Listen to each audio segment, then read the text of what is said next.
Welcome, everybody, to WagerTalk Today. It is a Monday. I'm Lawrence Pressman. My co-host is Teddy Covers. We got a great show lined up for you today. Mark Zinno will be joining us right off the bat. He's going to talk about two college basketball bets that are right in front of us.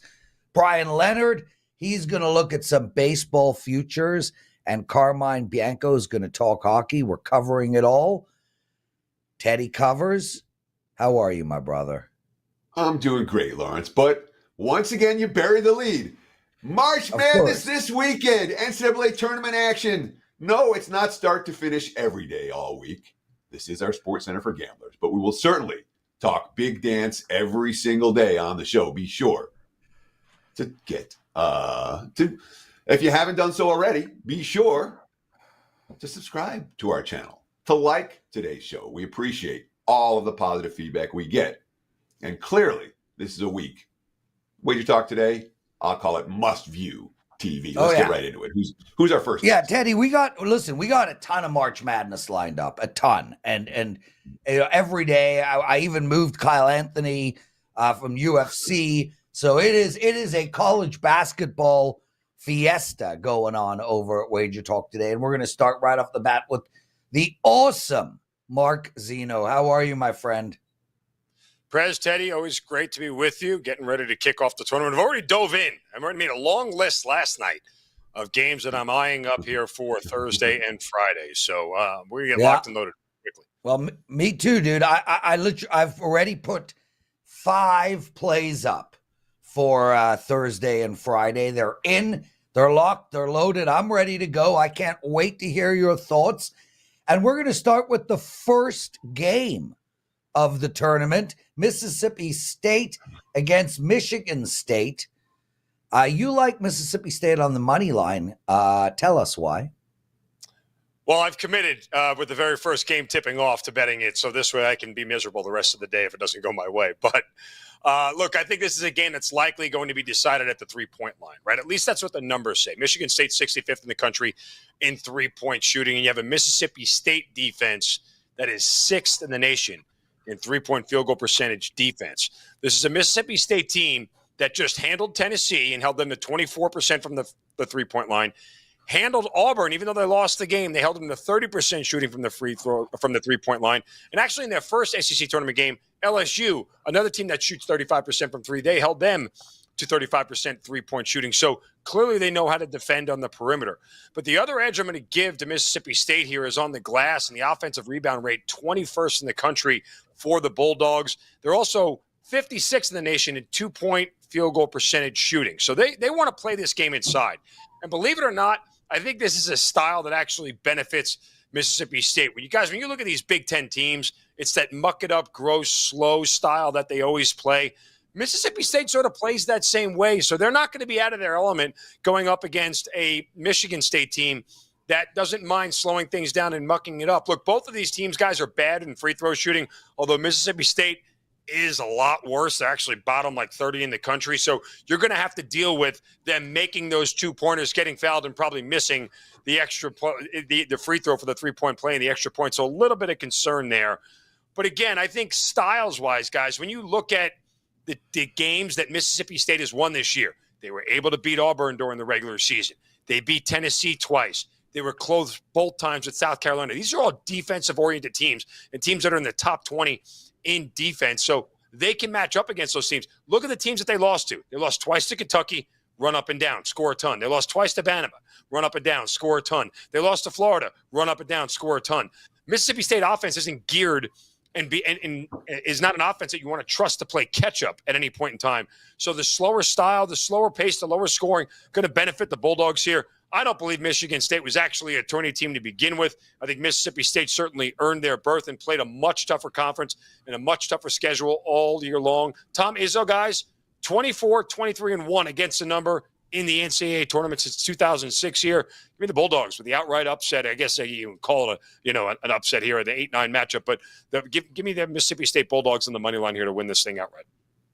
So I've got Mississippi State on my short list as well for the weekend. Or for the Thursday and Friday, I should say.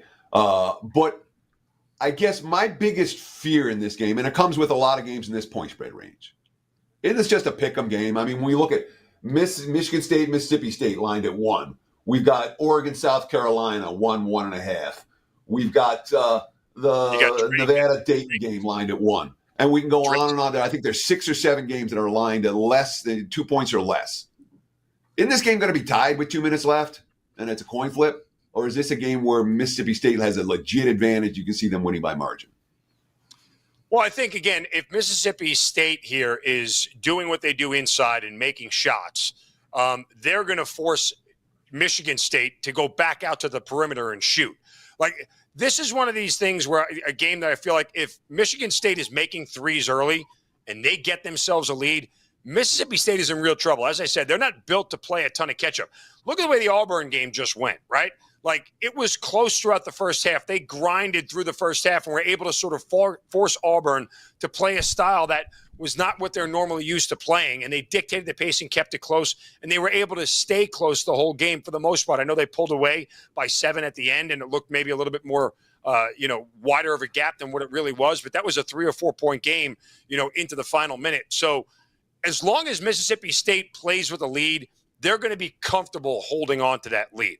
It's a question if they get down by 7 or 8 early, can they catch up? Can they force Michigan State to miss enough shots for them to close that gap? That's a game script that I worry about, that if Michigan State makes threes early and Mississippi State is down by 5 or 6 at half, then I would start to worry a little bit, but I don't think that's going to be the case. I think the Bulldogs here will chew them up early and be good from the three-point line and not let them make shots early. And if they get a lead at halftime, I'm confident they'll be able to pull away late. Mark Zinno joining us, everyone. Mark, the sign behind you says there are 4 seasons: winter, summer, fall, and baseball.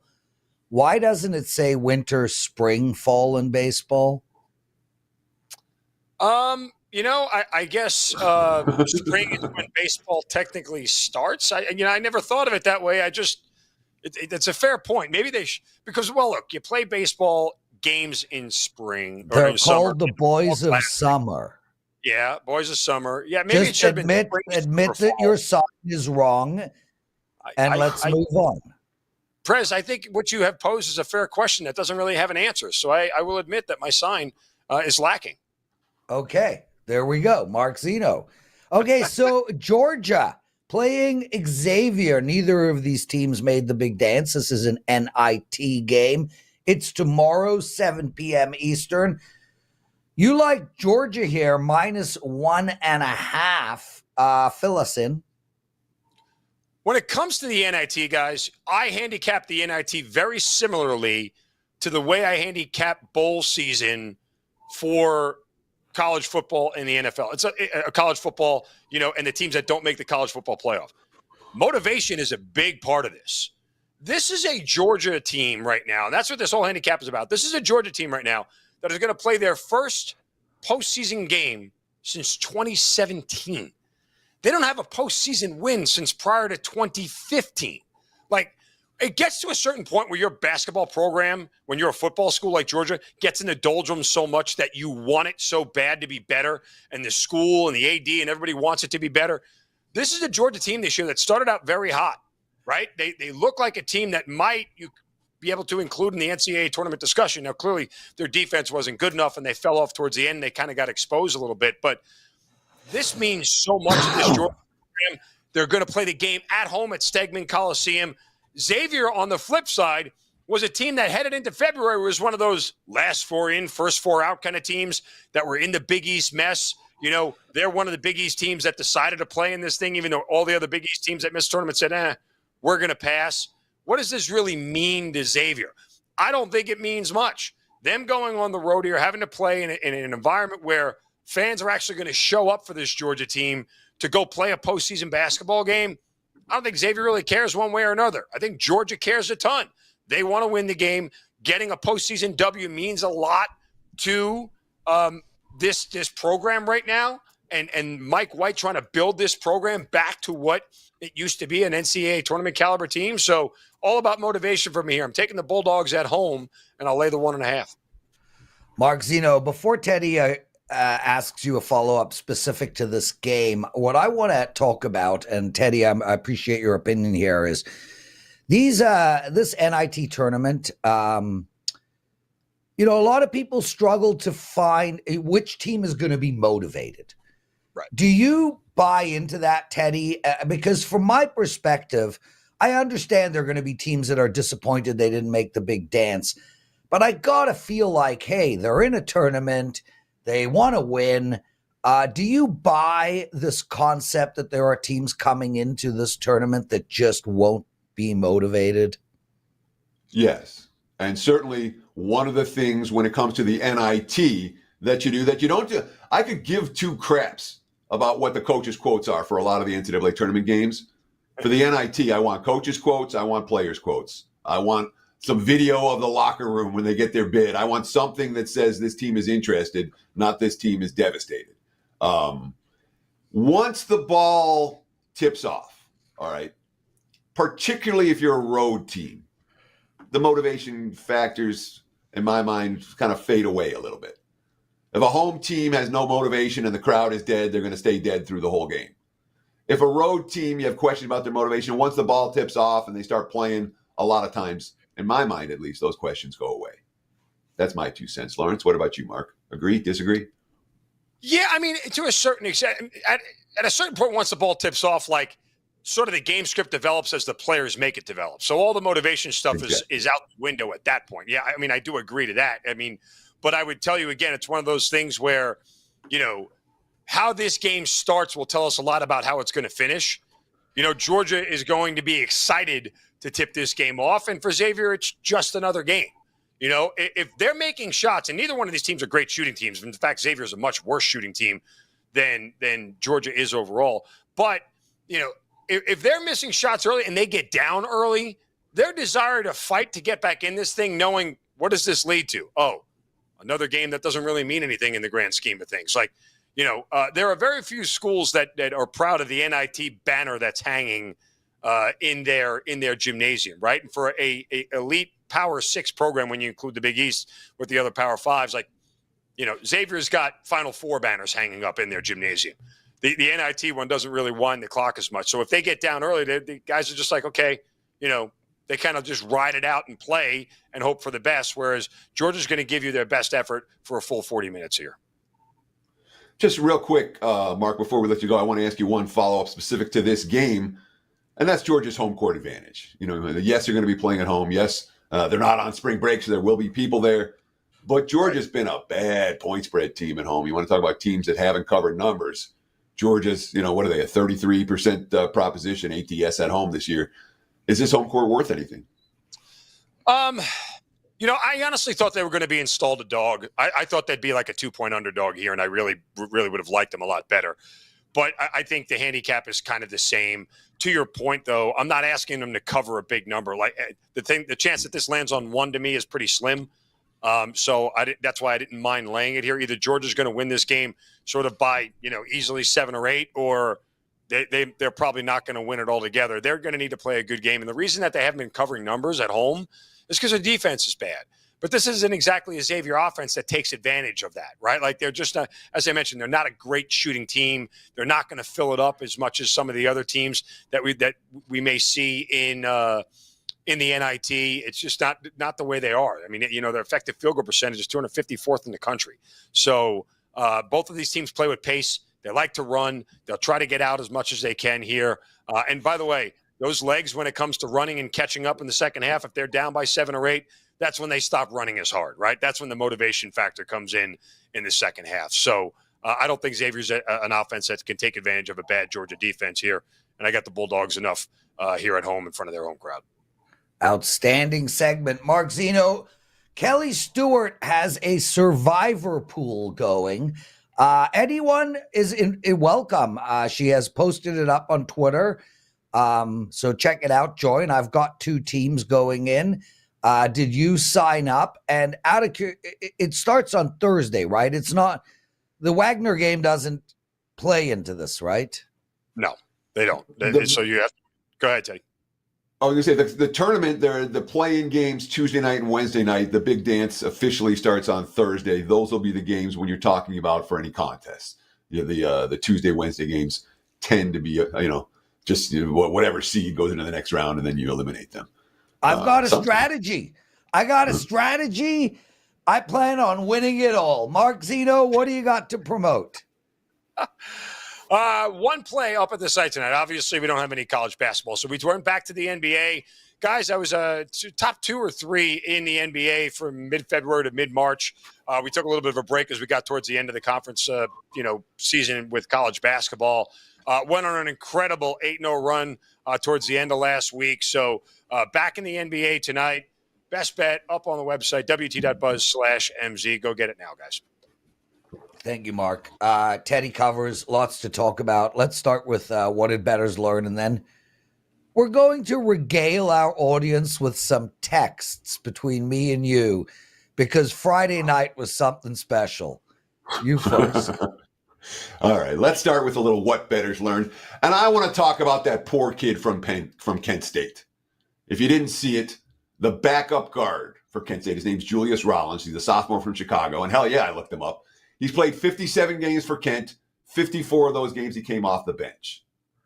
The poor kid didn't know the score. Kent had a putback to take a 1-point lead. They're about to go to back-to-back NCAA tournaments. There's, 3 or 4 seconds left on the clock. But Rollins didn't know it. He didn't realize that the putback gave them a 1-point lead. And instead, he intentionally fouled up 1 with 4 seconds left. He thought they were down 1. Akron hit 2 free throws on the other end. No timeouts. Wild shot. Kent State loses and goes home. I don't feel bad for many players, Prez. I really don't. I felt bad for this kid. Even if they get NIL money, then they don't at Kent or Akron. They're only kids, 18, 19, 20 years old. Most of them can't drink yet. They're very human. They will make mistakes. The coach from Kent State, Senderhoff, after the game, I thought he was great. All right. Quote, he probably thought we were down 1 instead of up 1. As I told the team, I should have called a timeout there. I do not blame Julius. There's 100 plays in the game, and that was just one of them. He continued, right now it's probably the worst thing that's ever happened to him. This is the thing I told him. I didn't tell the whole team, but I told him, if this is the worst thing that happened to you when you're 50 years old like I am, then you lived a pretty charmed life. Tomorrow the sun will come up. It'll be a little cloudy for me and our guys, but the sun will come up tomorrow. I thought that was a great quote from the coach. I felt bad for the kid. Curse out the pros all you want. It comes with the territory. But recognize that sometimes a kid is going to cost you a bet for being a stupid kid. Just like you were, just like I was. That's what I learned, Lawrence. Back to you, my friend. Yeah, heartbreaking. And Teddy, I never feel bad for professional athletes. The amateur athletes is totally different. These are kids, and I've told this story on air before. I used to be a relay runner. We actually had the fastest relay team in Ontario when I was 16 years old, and I ran the 3rd leg. We got all the way to the Canadian Championships, and I dropped the baton. And I can tell you, you think about it forever. And that was, that was I missed 2 free throws at the end of a game and to win in high school. I'll never, still it haunts me. Yeah, I get you. Yeah. That guy's never going to get over it, but he'll be able to move on. Ultimately, he will see it's not as big a deal as he thinks. Anyway, he is not listening to this show, so let's move on. Brother, Friday night was intense. So just to catch you all up, I go into Friday night on a massive run. I think I was 19-4 in my last 23 plays. I'd worn the same track pants for 6 days in a row. Thursday comes around and I go 2-2, and I decide I need to change track pants. Right. So 21-6. So Teddy says on air on the Friday show, you idiot, why would you change track pants? Now you're going 0-4. So the first game starts. I got a 4% play on North Carolina -7.5. They win by 7. I lose. Missed free throw. Yeah, missed a free throw, and I lose by 0.5 point. Then the next game begins. I'm on the LA Clippers +7.5. They lose by 7. And I lose by 8. They lose by 8. You were laying 7.5, and you were plus 7.5. The team you were minus 7.5 with won by 7. The team you were plus 7.5 with lost by 8. Right. You lost them both by a hook. Yeah. And tell the story, Lawrence. So now I'm shut up. So now I'm 0-2, and I've lost 2 games by a hook. I'm also playing a fairly substantial cash poker game, 5-5. Each pot's like $600. And I get queens over jacks. He's got a jack of clubs, runs 4 clubs on the board. I lose. Then I have ace king against ace 2. Flop comes ace ace 2. Then I have jack 7 against jack 3. The flop comes jack jack 3. So at this point, I'm ready to kill. And I start texting Teddy saying, "You idiot. You jinxed me. Now I'm 0-4. I've gotten rivered 3 hands in a row." And all Teddy tells me, "It's your fault. You shouldn't have changed track pants." I mean, you went off on me, bro, over the track pants thing. Well, if you're going to let the track pants affect your mentality that much, the least I'm going to do as your friend, in theory, is to give you shit about it. So when you start saying, "I just lost this game by a half point, I just lost that game by a half point, I just got rivered, I just got bad beat," what's the right response? The right response is, "You're the guy that took off the track pants." Yeah, you were like, "Go leave the game right now, drive home, get your old track pants on." Anyway, I ended up going 1-3. I lost my 3rd game by a hurled up 3-pointer with 3 seconds on the clock. So it was a hell night.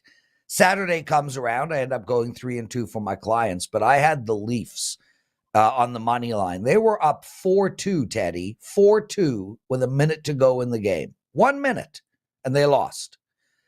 But I did have a winning day, and I came back with a perfect 2-0 day on Sunday. So all is good again in my world, but Friday was a disaster. Bryan Leonard joining us. Bri, how are you, buddy? I missed you last week. How was your trip to Florida? Yeah, it was great. Just got back from spring training. Normally spent 2 weeks in Arizona, but went down to Florida this year and spent a week down there. And yeah, very, very good time. Good time to get away. I love sitting out in the sun, and it's been a weird year here in Las Vegas. We haven't got a lot of sun so far, but I do want to touch on your conversation you were having earlier about the NCAA or the NAT tournament. Motivation's key for game 1. I've heard a lot of quotes from players in the past saying they really weren't happy to be there, but once you win that first game, you are in. I know Minnesota did it a few years ago. They said, "You know what? We're here. Since we're already here, let's go to win." And they did. So the motivation is only for game 1. Once you get that taste of victory, you want more and you want to win the championship. Teddy? You ready to talk a little college? Or no, we're talking some MLB for today, Lawrence. Lawrence, usually you're the one that throws here, so thanks for throwing me. You said something to me in Slack, and it came in at the exact moment, so I didn't have a chance to read it yet, and I thought you wanted to say something, so I threw it to you, but you didn't. Let's talk about the Baltimore Orioles. We'll do a little MLB. Obviously, today, when it comes to March Madness, there's no college hoops today. So we'll certainly have ample college basketball coverage all week. That being said, we're in the middle of spring training, and now's the peak time for baseball futures. Bryan, let's talk about the Baltimore Orioles. What are they, 89.5 wins in that range for Baltimore? What do we think? Is this a team that is primed to go over their win total, or is this a team primed for some regression heading into 2024?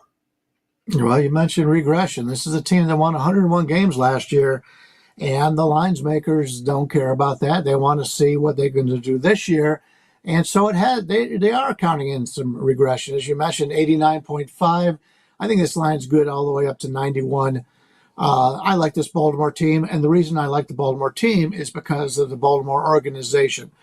There's no deeper program in all Major League Baseball, especially when you take a look at their high-value prospects just looking for a position to play. That not only helps the Orioles with injuries, but gives them plenty of Major League experienced, Major League ready players when it comes to the trade deadline. And they may be in a position where they trade some of these players away later. They don't want to have to do that, but they have enough guys that if they need to go out and pick up, a Cy Young contender in the rotation, they could do that. Jackson Holliday, Kobe Mayo, Heston Kjerstad, Colton Cowser, and Connor Norby could all be playing with any other team in the league, and it looks like Holliday is going to be a starter for them, and Colton Cowser's played well enough to come off the bench. But they've got guys. They had a guy yesterday. One of their guys hit 7 home runs in the preseason, and he's one of their guys that hit 3 home runs yesterday. So they've got a lot of talent offensively going all the way through the 40-man roster, and that's what I have to take a look at. When you're looking at season totals in Major League Baseball, just don't look at the starting 26. Look at their 40-man roster, and that tells you if they have the backups in case people get hurt.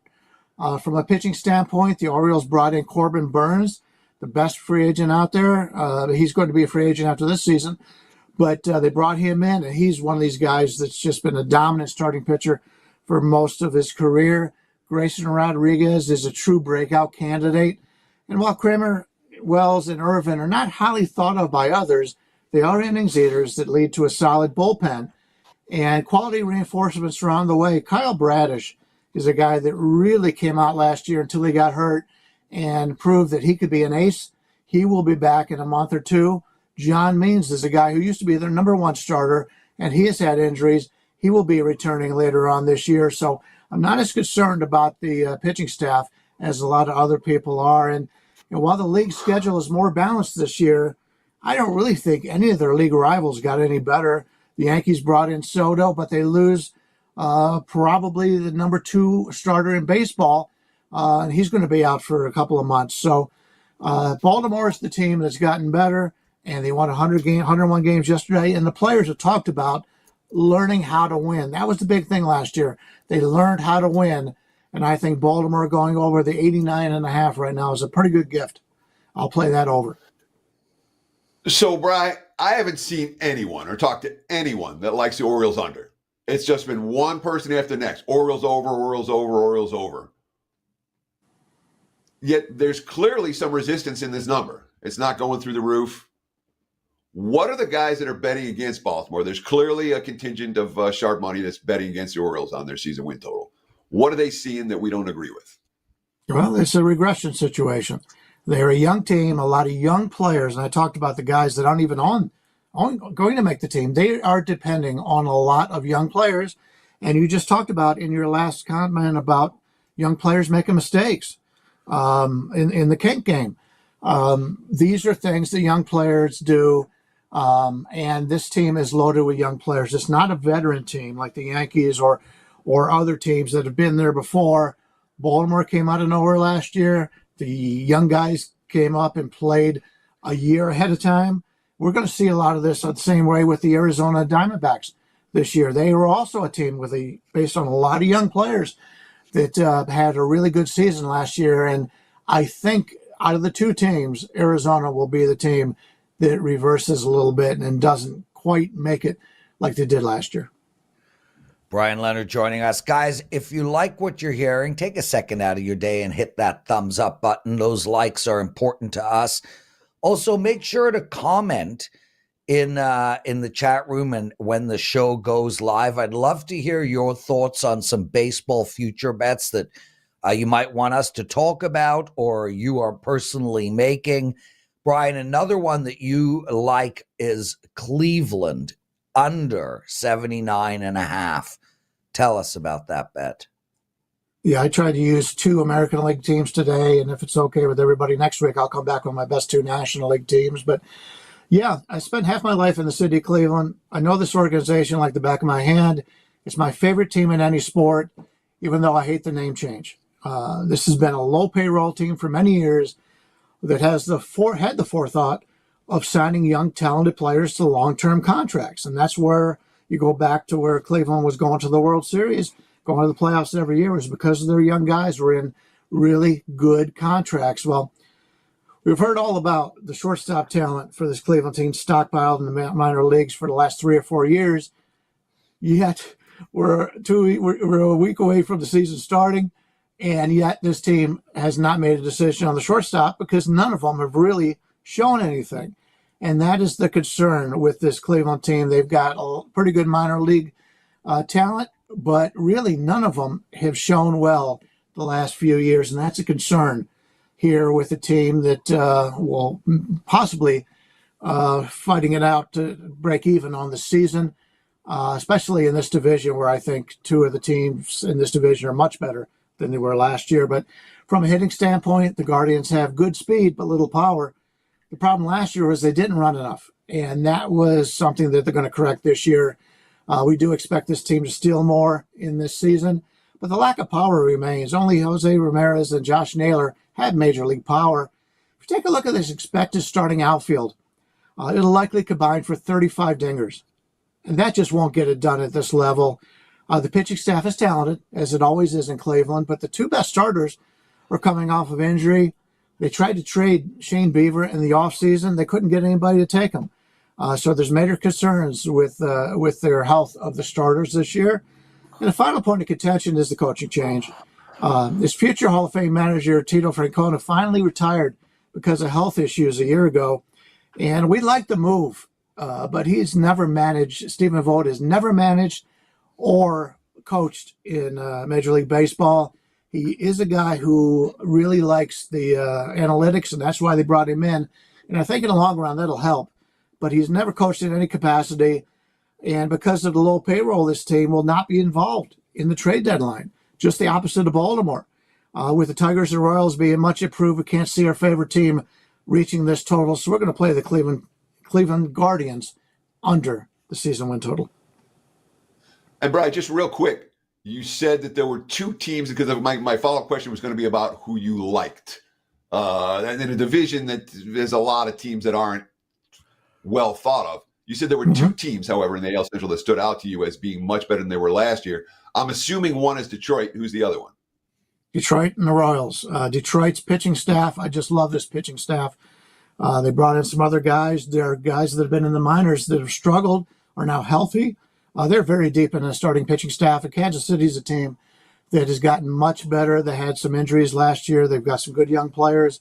I expect both those teams to finish ahead of Cleveland. If the White Sox weren't in this division, I'd pick Cleveland to finish last, but the White Sox are terrible. And they'll be, as your next guest would say, the free space on the bingo card. The Chicago White Sox are a team you can bet against just about every day. Bryan Leonard, outstanding work. What do you have to promote for the clients? I've got one play up in hockey, number one in the entire history of WagerTalk in net profit in the NHL. Had a 5% winner, won by 3 goals 2 days ago. Another sweep of the board yesterday.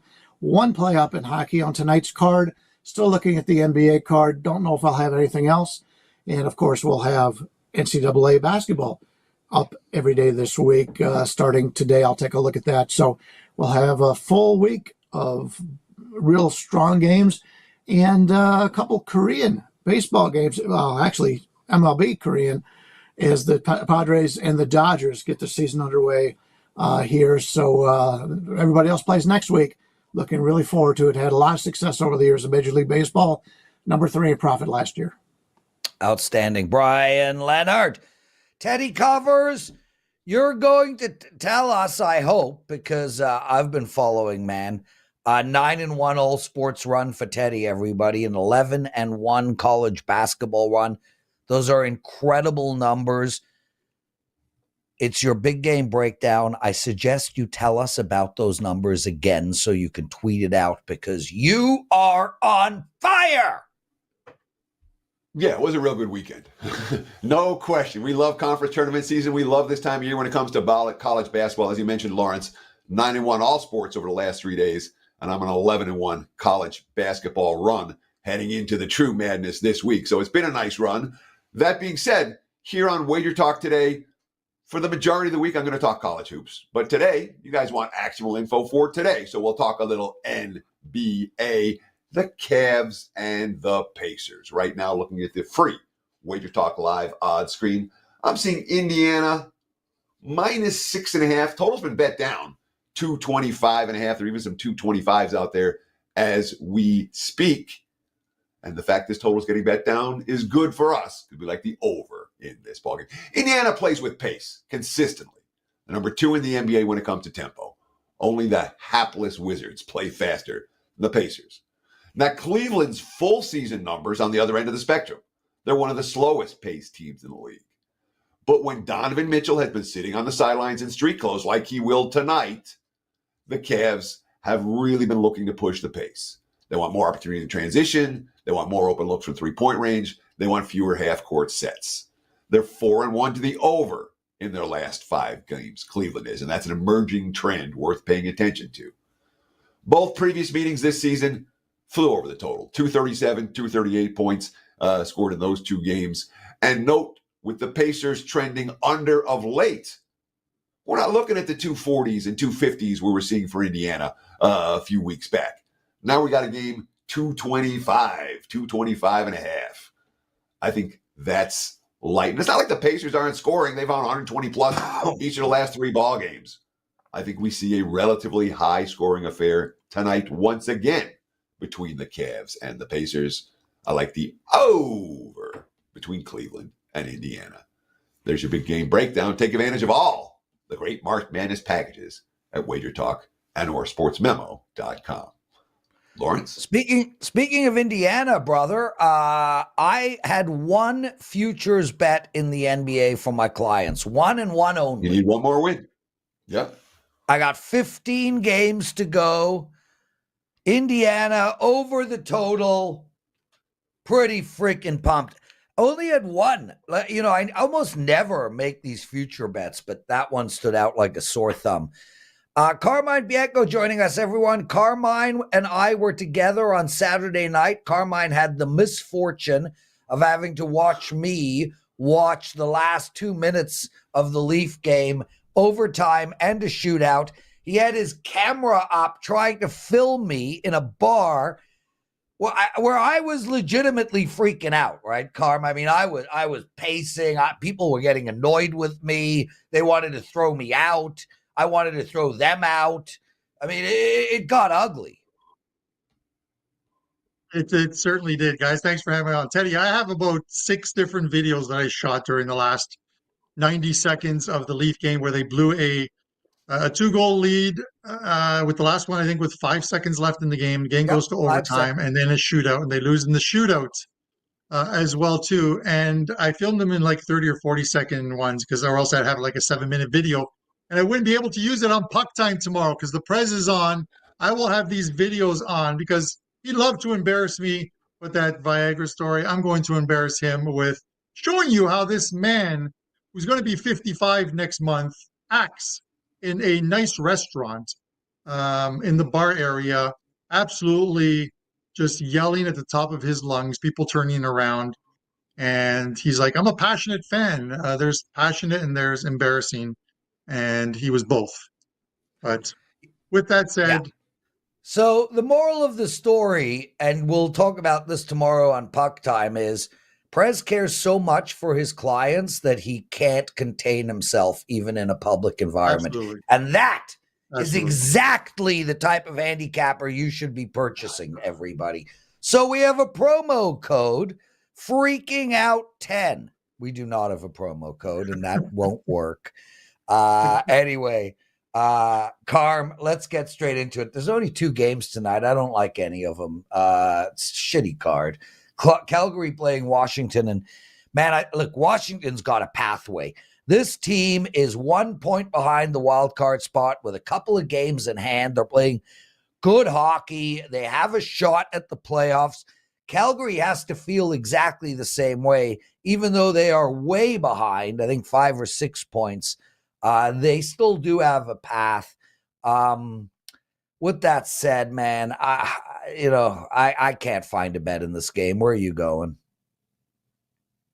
Well, I'm going to touch on on Calgary and Washington. I talked about it today on Puck Time. These are 2 teams that a couple of weeks ago I said I didn't think they'd make the playoffs. I would look for spots to fade them. There haven't been a lot of really good spots because of the way books are pricing the numbers, but I still don't think they're going to make the playoffs. And I've released plays future bets on them not to make the playoffs. And even with Washington, a point back of Detroit, Prez, looking at the schedules, I still don't think Washington's on a very nice little road trip, but they come home and they're going to be force-fed some of the best teams in the Eastern Conference and in the Metro the rest of the NHL season, and they've got a tough one. They've got to play probably 600 hockey to get in. I don't think they can do with the schedule.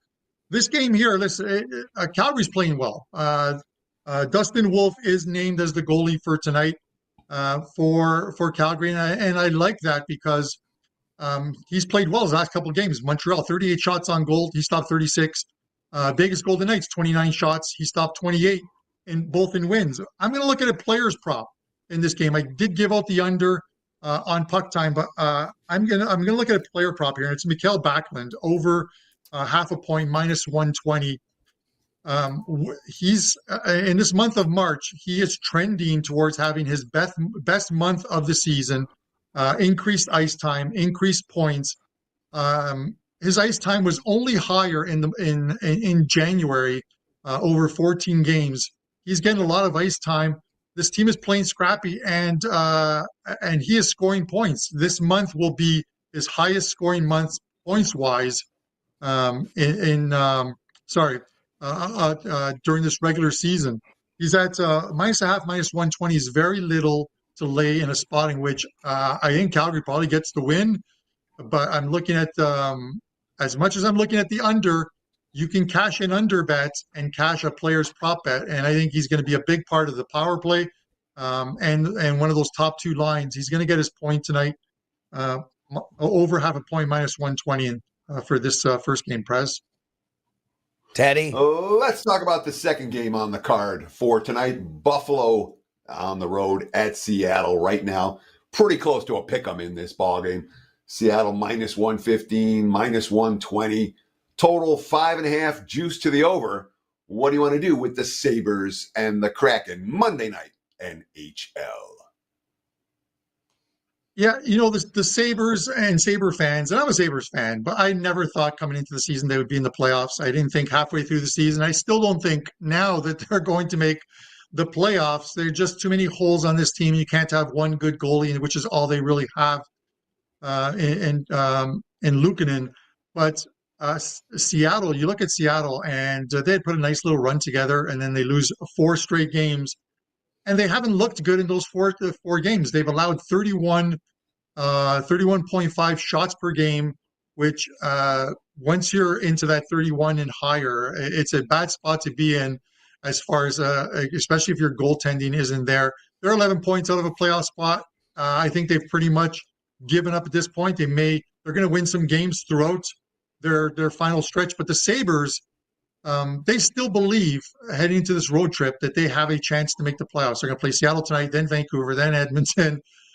Super tough Western schedule for them. I think by the time they head back to Buffalo, they are done.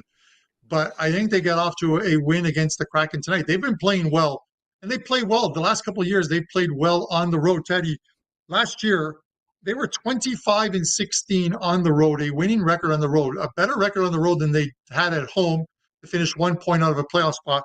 This year, not as impressive, 15-18 on the road thus far, but 6-3-1 their last 10 games on the road. They're playing much better. They had a bad one in Detroit, draw a line through it. They didn't show up. They scored the first goal of the game, could have buried Detroit, didn't. Once Detroit tied it up, the Sabres just fell apart. I'm drawing a line through that. I'm going to take them tonight in Seattle. They're even money, and I think there's value in that tonight because I think the Sabres get the win. Carmine, outstanding stuff. We are running out of time. You've got a quick futures bet for us. What is it? And then please promote what you got going for our clients. Yeah, just quickly, this is one that I bet this morning. I'm going to release it to clients as well, too. The Detroit Red Wings to make the playoffs. They're +130. Looking at the schedules, and I get it, the Islanders are there, Washington's there, but those schedules are tough. Detroit, 14 games left, and the most important thing, Larkin is back this week. This team fell off the face of the earth with no Larkin in the lineup. But look at their wins, their past 20 wins with Larkin in the lineup. Washington, Colorado, Calgary, St. Louis, Vegas, Vancouver, Tampa, Florida, Toronto, LA Kings. This isn't a team that got into a playoff spot by playing bad teams. 14-4-2, their 20 games prior to the injury to Larkin. This is a team that once he's back in the lineup, they'll get it back together again. And I think they have a favorable schedule to close out the year. So I like them. Plus 130. I think the Islanders and Washington's schedules to close out are much tougher than Detroit's is. There we go. And your promotion, my brother, we've got an image up there. Tell us about it. Yeah, so you can get, there's exactly 1 month left in the regular season. It finishes on April 18th. So you can get the rest of the regular season and the playoffs right through the Stanley Cup Finals for $249. 17-6-1 run the last 7 or 8 days, and off to a really good 2024 after struggling a bit last year. Really good run, $249. It's like less than $3 a day to get every single play. And I have a 5% play loaded in the NHL for tomorrow. So you'll get that if you pick up that package as well too, or just buy it separately. 2 plays up in the NHL tonight, and we're going to try and keep that run going, Prez. Awesome stuff. Thank you, Carmine. Teddy covers. What an awesome show. Normally, we have the daily presidential address. We are only at 90 likes plus. I hate both hockey games tonight, so we're going to skip it. Guys, remember to bet Teddy tonight, 11-1 CBB run. But more importantly, given that there's no college basketball, an amazing run in all sports, 9-1 his last 3 days. It's all about you, my friend. Take care, everyone. Teddy, take us home.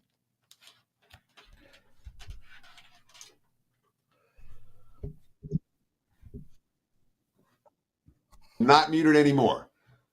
I was muted, but I'm not muted anymore. Appreciate the promo, Lawrence. Bottom line, I don't encourage anyone to buy plays. If you want to get on board with the package of the handicapper of your choice. WagerTalk or sportsmemo.com and ride the March Madness wave. That's going to wrap it for the Monday edition of WagerTalk Today. We'll do it again tomorrow. Same time, same channel. Between now and tomorrow's show, you guys know what to do. Enjoy the games and best of luck with all your wagers.